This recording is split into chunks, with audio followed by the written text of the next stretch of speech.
Real estate never fails. Good luck. I hit send on that text message, my fingers steady despite the earthquake happening inside my chest. 20 minutes earlier, my husband Darren had just destroyed 15 years of careful financial planning with a single message from his supposed hunting weekend in Santa Fe. The audacity was breathtaking. Not just the betrayal, but the sheer stupidity of putting our entire life savings into some half-baked real estate scheme with his girlfriend. My name is Veronica Hale, and I'm 45 years old. For the past 15 years, I've been the financial backbone of our household here in Tucson, Arizona. While Darren played the charming salesman at Trevanta Corporation, I managed every dollar we earned, every investment we made, every safety net we built. Our retirement accounts, emergency fund, the equity in our home, I tracked it all with the precision of a Swiss watchmaker. Darren used to call me the brain behind our success, back when he still respected what I brought to our marriage. That respect had been eroding for months, ever since he met Sky Winters at a company networking event. She was 28, blonde, and apparently ambitious in ways that I supposedly wasn't. The irony would have been funny if it weren't so devastating. While I was building our financial empire one careful decision at a time, Darren was busy being dazzled by someone who sold condos for a living and thought she was the next real estate mogul. The warning signs had been there. Late nights at the office that smelled like perfume instead of paperwork. Weekend hunting trips that coincidentally aligned with Sky's out-of-town property visits. The way he'd started criticizing my conservative approach to money, suggesting we needed to think bigger and take some risks. I'd ignored them all, foolishly believing that 15 years of marriage and shared success meant something.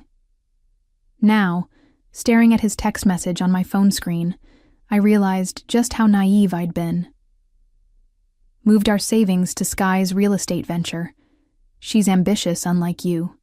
We're going to flip houses together. The casual cruelty of it took my breath away. Not only was he stealing our future, but he was doing it while insulting everything I'd accomplished. But as I sat in our pristine kitchen, surrounded by the life we'd built together, something cold and calculating settled in my chest. Darren had made one critical mistake in his grand betrayal. He'd forgotten that I wasn't just good with money. I was good with contracts, documentation, and the kind of legal paperwork that could protect us from exactly this scenario. Years ago, I'd insisted we both sign documents giving each other co-control over major financial decisions. At the time, Darren had joked that I was being paranoid. Today, that paranoia was about to save my life and destroy his. The foundation of our relationship had always been built on complementary strengths. Darren was the social one, the networker who could charm clients and close deals with his easy smile and natural charisma. I was the strategist, the one who turned his commissions into long-term wealth through careful planning and smart investments. For over a decade, it had worked beautifully. We were the couple other people envied.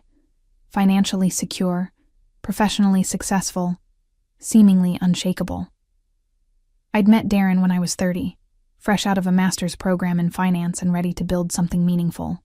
He was already established at Trevanta Corporation, selling industrial equipment with the kind of confidence that made clients trust him instantly. Our courtship had been a whirlwind of expensive dinners and weekend getaways, all funded by his generous commissions. But even then, I'd been the one suggesting we save for the future, invest wisely, think beyond the immediate gratification. After we married, I'd taken over our finances completely. Darren was brilliant at making money, but terrible at managing it. Left to his own devices, he would have spent every penny on the latest gadgets, luxury vacations, and whatever caught his fancy. I channeled his earnings into a diversified portfolio that grew steadily year after year. Our emergency fund reached 6 figures. Our retirement accounts were on track to give us a comfortable life well into our 70s. I'd even started a separate investment account that I privately called our Dream Fund. Money earmarked for the lake house we planned to buy someday. Darren had seemed grateful for my financial management, at least until recently. He'd bragged to his friends about my investment prowess, showing off our quarterly statements like trophies. "My wife's a genius with money," he'd say, wrapping his arm around my waist at dinner parties. "I just make it. She makes it grow." The pride in his voice had made me feel valued, essential, loved. But something shifted after he met Sky. Suddenly, my careful approach was boring. My diversified portfolio was too safe. My emergency fund was dead money that could be working harder. He'd started bringing home stories about Sky's real estate victories, a condo she'd flipped for a $20,000 profit, a commercial property she'd helped a client purchase that doubled in value. Each story felt like an indirect criticism of my methods, a suggestion that I was holding us back from greater success. I'd tried to explain the basics of risk management, the importance of steady growth over speculative gains. But Darren's eyes would glaze over during these conversations, and I could see him mentally comparing my spreadsheets to Sky's success stories. The woman who'd once been his financial genius was becoming his conservative anchor, dragging down his dreams of quick riches and exciting ventures. Now I understood that those conversations hadn't been about investment strategy at all. They'd been about justifying what he was already planning to do. The hunting weekend that changed everything had been planned for months. Darren and his buddies from Trevanta Corporation had supposedly booked a cabin in the mountains outside Santa Fe, complete with guides and all the gear they'd need for what Darren called a real man's weekend. He'd been unusually excited about the trip, buying new hunting clothes and spending hours researching the area online. At the time, I'd been happy to see him enthusiastic about something that didn't involve criticism of my financial choices. The first red flag should have been his reluctance to give me specific details about the cabin. When I'd asked for the address in case of emergency, he'd waved me off, saying the cell service would be terrible anyway, and that I should just relax and enjoy having the house to myself. The second red flag was his insistence on taking our tablet to download some hunting apps, despite his usual complaints that technology ruined the outdoor experience. But I'd trusted him. After 15 years of marriage, why wouldn't I? The text message arrived on Saturday afternoon, while I was reorganizing our home office. I'd been updating our investment spreadsheets, noting the steady growth in our accounts, when my phone buzzed with a message that shattered my world. Moved our savings to Sky's real estate venture. She's ambitious unlike you. We're going to flip houses together. I stared at the screen for a full minute, my brain refusing to process what I was reading. Then I grabbed our laptop and logged into our bank accounts with trembling fingers. The joint savings account that had contained $87,000 yesterday now showed a balance of $300. Our money market account was empty. Even the emergency fund I'd built over 10 years was gone. But it was the second text that truly revealed the depth of his betrayal. "Don't bother calling. We're investing in something real for once. Sky knows what she's doing. This is our chance to actually make serious money, instead of hiding it in boring accounts." The casual dismissal of everything I'd built, everything we'd achieved together, hit me like a physical blow. 15 years of careful planning, sacrifice, and strategic thinking reduced to boring accounts.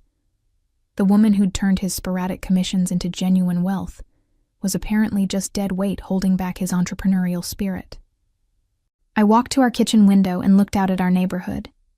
The nice houses, the manicured lawns, the life we'd been able to afford because of my boring financial management.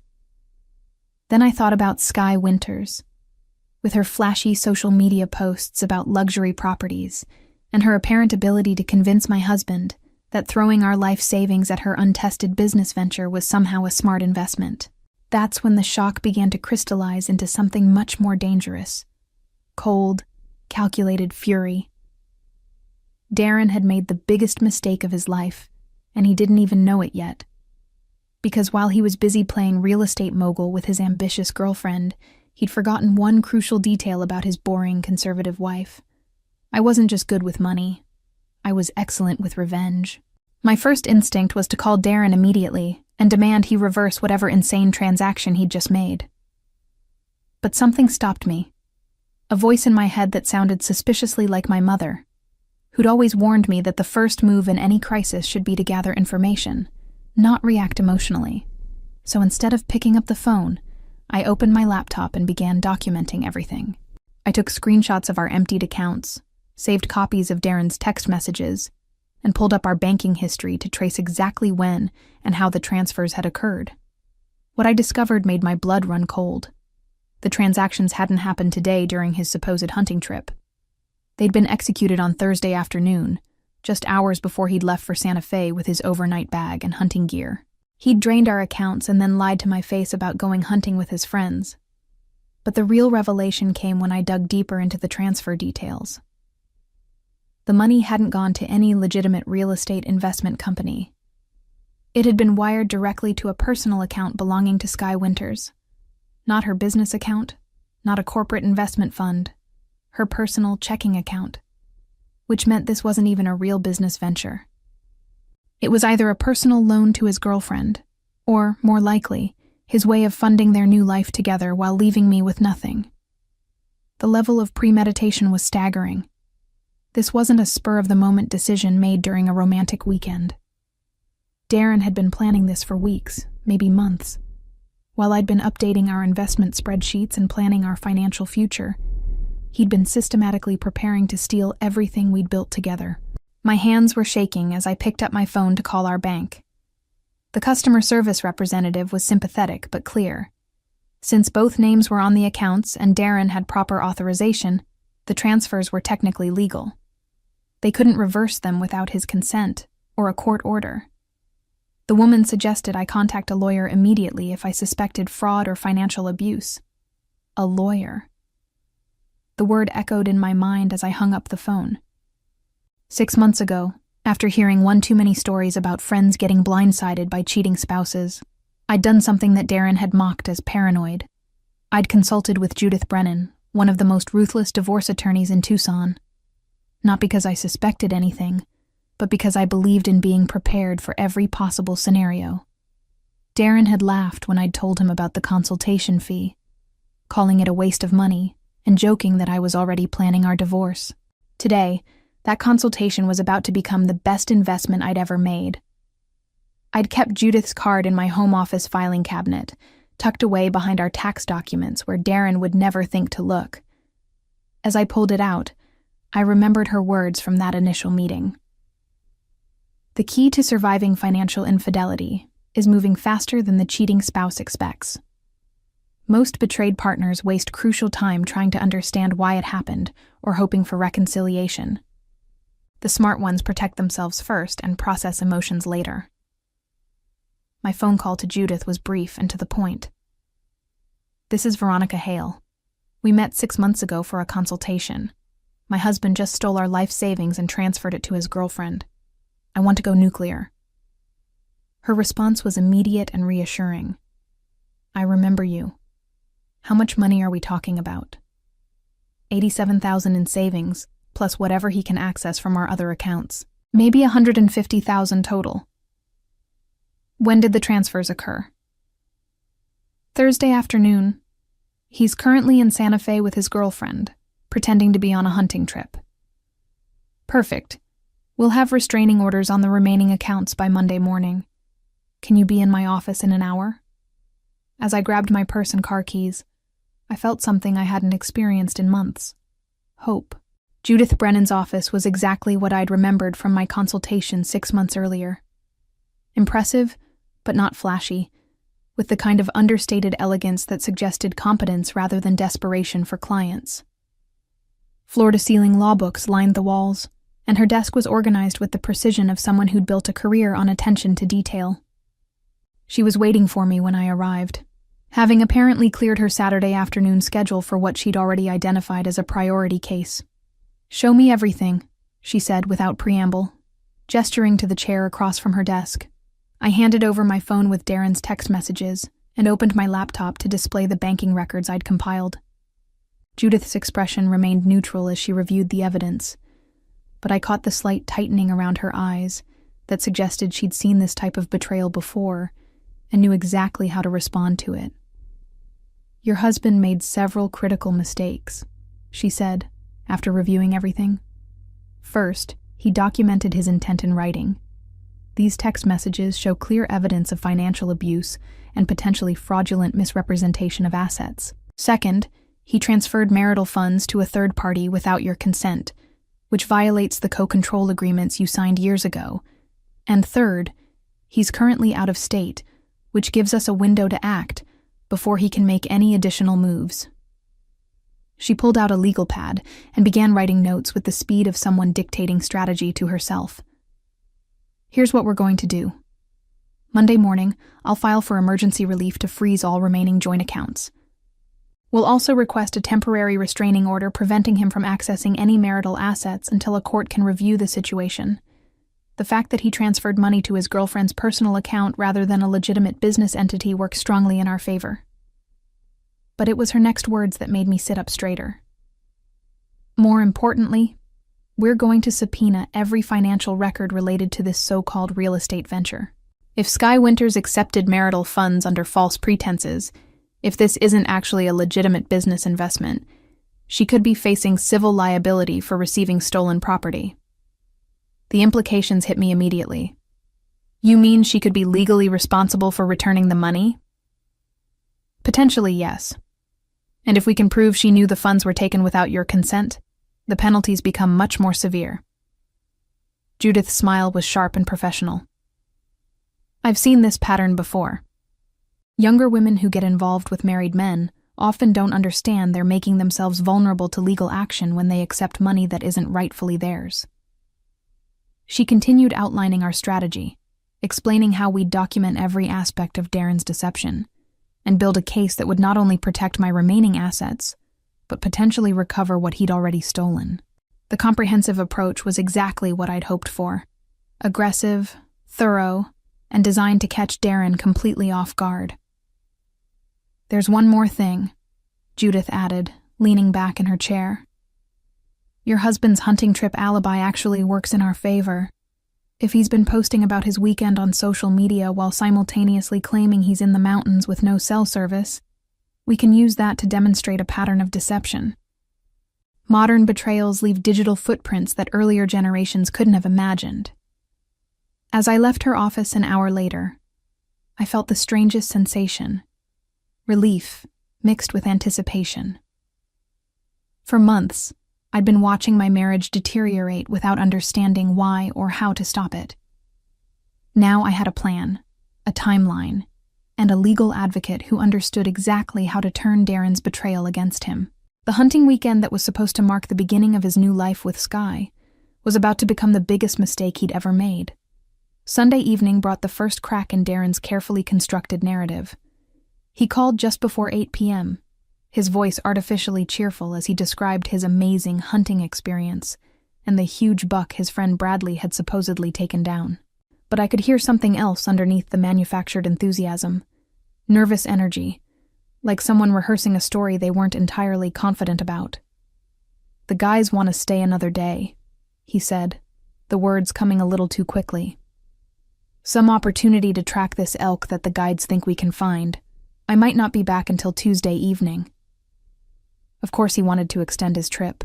More time with Sky, more time to solidify their plans before facing the consequences of what he'd done. But his transparent lie gave me exactly what I needed. Additional time to implement Judith's strategy before he realized what was happening. That sounds wonderful, I replied, keeping my voice warm and supportive. Make sure you get some good photos for your social media.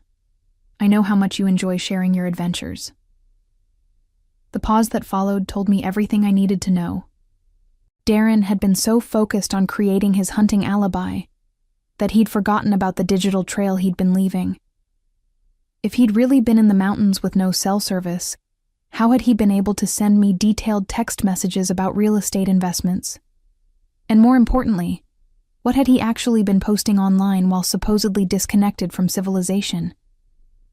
After hanging up, I spent the evening conducting my own investigation. Darren's social media accounts told a fascinating story. On Thursday, he'd posted a photo of hunting gear laid out on our bed with the caption, "Ready for a real man's weekend in the wilderness." On Friday, there were no posts at all, consistent with being in an area without cell service. But Saturday afternoon, right around the time he'd sent me the devastating text about transferring our savings, he'd posted a photo of an expensive restaurant meal in Santa Fe with the caption, "Sometimes the hunting lodge surprises you with amazing food." A hunting lodge with restaurant-quality plating and what appeared to be lobster tail? I took a screenshot and added it to my growing evidence file. But the real revelation came when I checked Sky's social media accounts. She'd been far less careful about maintaining the fiction. Her Instagram story from Saturday showed a champagne toast with perfectly manicured nails and what looked like an expensive hotel room in the background. The timestamp matched exactly with when Darren had sent me his cruel text messages about their real estate venture.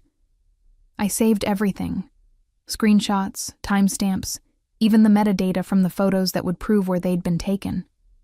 By the time I finished documenting their weekend, I had a comprehensive record of their deception that would make Darren's hunting trip story completely impossible to maintain.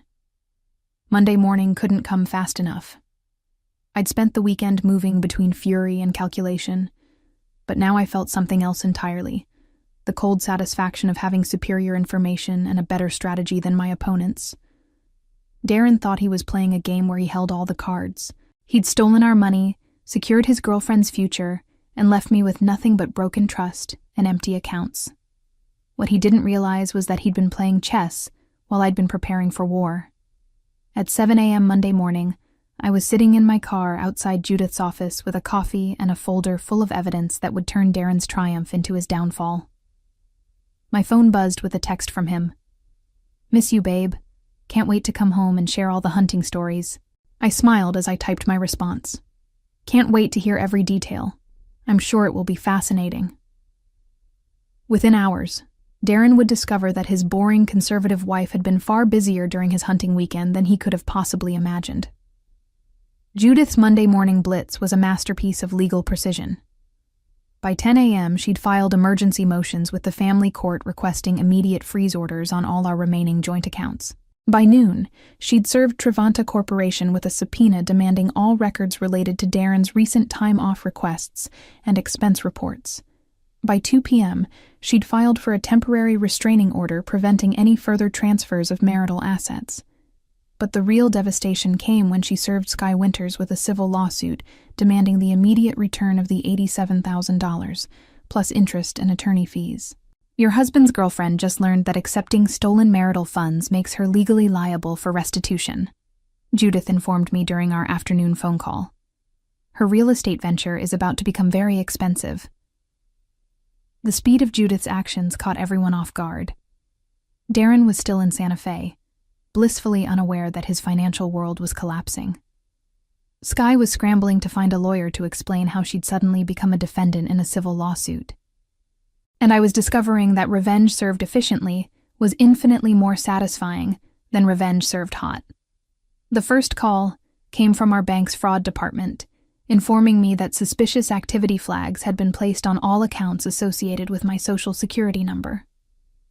The second call came from Darren's supervisor at Trevanta Corporation, asking if I knew why their legal department had received subpoenas related to my husband's recent travel expenses. But the most satisfying call came from Bradley Morrison, one of Darren's supposed hunting companions. "Veronica, I'm really confused," he said, his voice uncertain. "Some lawyer's office called asking about our hunting trip this weekend, but Darren told us weeks ago that he had to cancel because of a family emergency. We went without him. Is everything okay?" Everything was perfect.